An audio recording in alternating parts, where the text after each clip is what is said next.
Hello दोस्तों, क्या हाल चाल है। आशा करता हूँ आप सभी अच्छे होंगे, मस्त होंगे, स्वस्थ होंगे। भाई आज आपके लिए लेसन नंबर 2 10th क्लास का बहुपद पॉलिनोमियल की वीडियो हम लेकर आए हैं। इसमें बहुपद क्या है, बहुपद के शून्यांक क्या है, किस तरीके से हम शून्यांक निकालते हैं, उसकी सारी जानकारी देंगे। बहुपद को समझने के लिए सबसे पहले आपको दो चीज आपको पता होनी चाहिए। एक तो होता है भाई चर और एक होता है एच। चर राशि, जो चर राशियां होती हैं वो चर राशि क्या होती है देखिए। चर राशि यानी जिसका मान निश्चित न हो, जिसका मान निश्चित न हो, क्या कहलाते हैं भाई, चर राशि कहलाते हैं। अगर मैं फॉर एग्जांपल बात करूं कि मैं मैं बताता हूं आपसे, जैसे a, b, c, x, y, z, ये सभी आपके किस राशि में आती हैं भाई, सभी आपकी चर राशि में आती है। यहां से जैसे सपोज करो मैं कह रहा हूं x बराबर 1, x बराबर 2, यानी कभी कभी ऐसा होता है कि किसी इक्वेशन में हम x बराबर 1 भी रखते हैं और x बराबर 2 भी रखते हैं, यानी कि दोनों वैल्यू कैसी हुई, अलग अलग हुई। यानी कि चर राशि वे राशियां होती हैं जिसका मान निश्चित न हो, वो क्या कहलाते हैं, चर कहलाते हैं। अब बात करते हैं एचर की। एचर यानी कि कांस्टेंट, चर यानी वेरिएबल, एचर यानी कि कांस्टेंट। कांस्टेंट वे होते हैं जिसकी वैल्यू फिक्स होती है, जिसका मान कैसा हो, फिक्स हो, यानी कि निश्चित हो। जिसका मान कैसा हो, निश्चित हो, क्या कहलाते हैं, एचर कहलाते हैं। फॉर एग्जांपल जैसे 1, 2, 3, 4, 5, ये सभी वैल्यू कहती हैं फिक्स है, इन्हें चेंज नहीं कर सकते, तो ये क्या कहलाएंगे, एचर। एचर राशियां होती हैं एक तरीके से। अब चर और एचर को हमने पढ़ा। चर और एचर को जब मिलाया जाता है, तो चर और एचर को जब मिलाया जाता है, इन दोनों को जब मिलाया जाता है भाई, तो एक बीजीय व्यंजन मिलता है। क्या मिलता है, बीजीय व्यंजन। चर और एचर राशि को जब मिलाया जाता है तो एक बीजीय व्यंजन मिलता है। बीजीय व्यंजन का मतलब है, जैसे मैं आपसे कह दूं 2x + 3, आपसे बोला जा x + y, ठीक है, ये सभी क्या है, बीजीय व्यंजक हैं जिसमें आपके चर और एचर दोनों राशि। हमें पढ़ना है क्या, बहुपद। क्या पढ़ना है, बहुपद। बहुपद पढ़ने के लिए आपको पता होना चाहिए पूर्ण संख्याओं के बारे में। पूर्ण संख्या वे संख्याएं होती हैं जो हमेशा धनात्मक होती हैं, जो हमेशा कैसी होती हैं, धनात्मक होती है, यानी कि जिसे हम गैर ऋणात्मक भी बोल सकते हैं। यानी बहुपद की जो डेफिनेशन दोगे, क्या दोगे, बहुपद में हमेशा चर की घात धनात्मक, अर्थात एक पूर्ण संख्या, एक पूर्ण संख्या होती है। जो बहुपद होता है, बहुपद में हमेशा चर की घात धनात्मक अर्थात एक पूर्ण संख्या होती है। फॉर एग्जांपल हम बात करें, हम लिख रहे हैं 2x + 3, इसमें चर की घात कैसी है, प्लस की है, इसलिए क्या है, बहुपद है। अगर मैं आपसे कहूं t + √2, ये चर है और चर की राशि हमें एक पूर्ण संख्या 1 है, यानी इसकी जो ये पूर्ण संख्या है, जो चर है, चर की घात जो है पूर्ण संख्या है, इसलिए क्या है, बहुपद है। हम यहाँ पे बात करें 2 + √3, क्या ये बहुपद है, तो आप इसे मना करोगे, ये बहुपद नहीं है। क्यों नहीं है बहुपद, देखिए इसे मैं ऐसे भी तो लिख सकता हूँ 2 + t⁻1। और किसी चर राशि के ऊपर जो पावर है 1/2, तो ये पूर्ण संख्या नहीं है, इसलिए ये बहुपद नहीं। ठीक है, तो बहुपद क्या है, बहुपद वे होते हैं जिनमें हमेशा चर की घात कैसी हो, धनात्मक हो, अर्थात उनकी जो घात है वो एक क्या होनी चाहिए, पूर्ण संख्या होनी चाहिए। घात एक कैसी होनी चाहिए भाई, पूर्ण संख्या होनी चाहिए। सपोज करो हम कुछ और बहुपद के बारे में बात कर लेते हैं। हम यहाँ पे लिखते हैं कि 4x प्लस 3y और प्लस के मैंने यहाँ पे लिख दिया 5। क्या ये बहुपद है? बिल्कुल सच है, ये बहुपद है। क्यों? क्योंकि इसकी भी घात 1 है, इसकी भी घात 1 है, ठीक है, इसकी भी घात 1 है, इसकी भी घात है, ये कांस्टेंट है यानी अचर, तो ये बहुपद है, बिल्कुल सच है। अगर यहाँ पे एक और क्वेश्चन लें कि 4√x प्लस 3 क्या ये बहुपद है, तो आप इसे बिल्कुल मना करोगे, ये बहुपद नहीं है। क्यों नहीं है बहुपद? क्योंकि यहाँ पे जो इसे आप ऐसे तो लिखते हो 4x की पावर क्या लिख सकते हो 1/2, क्योंकि रूट की वैल्यू को हम लिखते हैं 1/2 और 1/2 क्या एक पूर्ण संख्या है? नहीं है, पूर्ण संख्या नहीं है, इसलिए आप कह दोगे। ठीक है, तो ये तो था कि बहुपद क्या है, बहुपद पहचानना आप पे आना चाहिए, जिस तरीके से आप बहुपद को पहचानोगे। कुछ आपको मैं क्वेश्चन दे रहा हूं, आप इनके आंसर कमेंट में दोगे कि इसके आंसर क्या है। पहला मैं आपसे बोल रहा हूं x प्लस 1/x और प्लस के 3। Second 2 plus 2x। Third x plus y plus के रूट में 3। तो ये 3 क्वेश्चन आपके पास में है, आपको बताना है कि इसमें द्विघात ये बहुपद है या नहीं। अब हम बात करेंगे कि बहुपद से शून्यांक कैसे निकालते हैं, बहुपद के शून्यांक को कैसे ज्ञात किया जाता है। चलिए मान लो सपोज करो आपके पास एक क्वेश्चन है कि px बराबर, आपको क्वेश्चन दे दिया x प्लस 5 का हमें क्या निकालना है, शून्यांक निकालना है, शून्यांक ज्ञात करो। तो किस तरीके से आप इसके शून्यांक निकालोगे कि इस x प्लस 5 को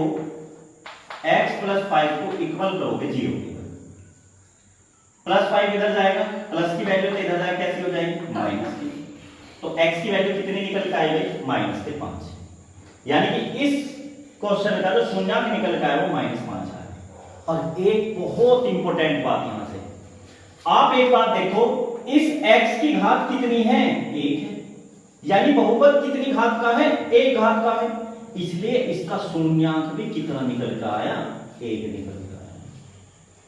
अगर मैं आपसे बात करूं कि मान लो ये है px बराबर, मैं आपसे कह दूं x² प्लस 4 या x² माइनस के 4 का हमें क्या निकालना है, शून्यांक निकालना है,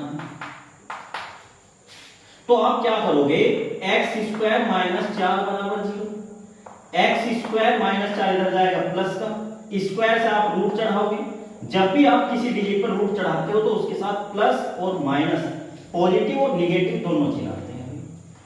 4 किसका स्क्वायर होता है 2 का, तो प्लस माइनस के कितना आया 2, इसका मतलब है x का मान 1 तो प्लस के 2 आया, x का मान 1 पर माइनस के 2 आया। इससे हमें एक बात तो पता चल गई कि जितने भी बहुपद की घात होगी उसके शून्यांक भी उतने ही होंगे, उसके शून्यांक भी उतने ही होंगे। और बोर्ड एग्जाम में 2024 में एक क्वेश्चन आया था कि अगर एक बहुपद 3 घात का है तो उसके शून्यांक कितने होंगे, तो आप उसका राइट आंसर 3 लगा दोगे। अगर एक बहुपद 4 घात का है तो उसके शून्यांक कितने होंगे 4। तो ये मोस्ट इंपोर्टेंट क्वेश्चन है, 1 नंबर का क्वेश्चन है, इसे क्लियर कर देना, मैंने आपको बता दिया शून्यांक कैसे निकालते हैं और कितने, अगर एक बहुपद 1 घात का है तो उसके शून्यांक कितने होंगे, बहुपद अगर 2 घात का है तो उसके शून्यांक कितने होंगे। ठीक है, चलिए अब बात करते हैं शून्यांकों का योग और शून्यांकों के गुणनफल की बात। अब बात करते हैं ग्राफ या विधि से शून्यांक कैसे निकालोगे। आपकी जो टॉपिक है वो है ग्राफ विधि से शून्यांक। ग्राफ विधि से शून्यांक कैसे ज्ञात करते हैं उसके बारे में बात करते हैं। देखिए मान लो हमारे पास एक ये चतुर्थांश है, x dash y y dash, ठीक है, या मूल बिंदु होते हैं 0 0। मान लो सपोज करो आपसे बोला गया है कि y बराबर px के लिए हमें क्या निकालना है, शून्यांक निकालना है, शून्यांक ज्ञात करें। y बराबर px के लिए शून्यांक हमें याद करना है। अब जरा एक चीज इसमें ध्यान से देखो, कंडीशन बतलाना y बराबर px के लिए।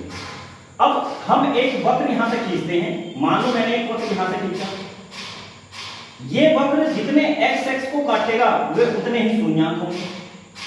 इस वक्र ने कितने बिंदुओं पर x x को काट रखा है? 2 बिंदुओं पे। तो इसके शून्यांक कितने हुए भाई? इसके शून्यांक 2 हुए। मान लो सपोज करो ये इस तरीके से ऐसे काट रहा है, इसके शून्यांक कितने हुए? 1 1 2 3 4। अब इसके जो शून्यांक हुए वो कितने हुए? 4 हुए। मान लो कोई आपको ग्राफ इस तरीके से दे रही है, x x dash y y dash, और ये आपको इस तरीके से एक वक्र यहां पर खींच दिया और आपसे कह रहा बताओ इसके px के लिए शून्यांक कितने होंगे? तो इसके लिए px के लिए शून्यांक जो होंगे ना वो 0 होंगे। px के लिए शून्यांक कितने होंगे? इसके 0 होंगे, क्योंकि वक्र जो कटा हुआ है वो इस रेखा पर कटा है y एक्स पे। ठीक है। अब फॉर एग्जांपल एक और हम क्वेश्चन समझ लेते हैं, जरा ध्यान से देखो। मान लो ये आपका एक ग्राफ है, x x dash y y dash, इस तरीके से ग्राफ कटा हुआ है, चल रहा है। इस तरीके से कोई वक्र है, वक्र इस तरीके से चला हुआ है। आपसे बोला गया है कि हमें शून्यांक निकालने हैं px के लिए। किसके लिए शून्यांक निकालने हैं? y बराबर px के लिए। तो अब आप ये देखो, ये वक्र जितने भी x x पर कटा होगा उतने ही शून्यांक होंगे। कितने x पर कटा? देखो 1 2 3, ये y एक्स पे है, ये x एक्स पे नहीं है। 4 और ये कितने हुए? 5। तो इसके जो शून्यांक निकल के आए हैं वो कितने निकल के आए हैं? 5। ठीक है। तो ग्राफ विधि से किस तरीके से आप शून्यांक निकाल सकते हो मैंने इसमें यहां पर समझा दिया। आप बिल्कुल इसे अच्छी तरीके से इसे अपना नोट्स बनाना, उस नोट्स में समझना। ठीक है। मैं आपके लिए कुछ क्वेश्चन यहां पर दे रहा हूं, आप उस क्वेश्चन को सोल्व करना, उसके शून्यांक निकालना और कमेंट में बताना कि आपके आंसर कितने आए हैं। पहला x x डैश, ये वाला। Second x x dash y y dash, ये वाला। दोनों सेम होंगे, तो हम इसे क्या करते हैं, इसे थोड़ा सा इस तरीके से बना लेते हैं ऐसे। ठीक है। तो इसके हमें आपको बताने हैं शून्यांक, बताने हैं y बराबर px के लिए शून्यांक बताने हैं। शून्यांक ज्ञात। ठीक है भाई, ये क्वेश्चन आपको करना है, कमेंट में इसके आंसर बताना कितने शून्यांक होंगे। ठीक है। चलते हैं अपने नेक्स्ट टॉपिक की तरफ। नेक्स्ट टॉपिक क्या कहता है आपसे, सब करते हैं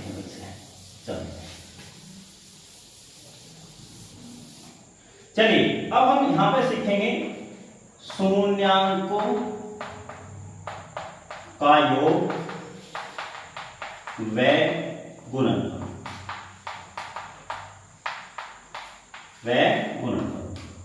सबसे पहले हम एक द्विघात बहुपद मान लेते हैं भाई।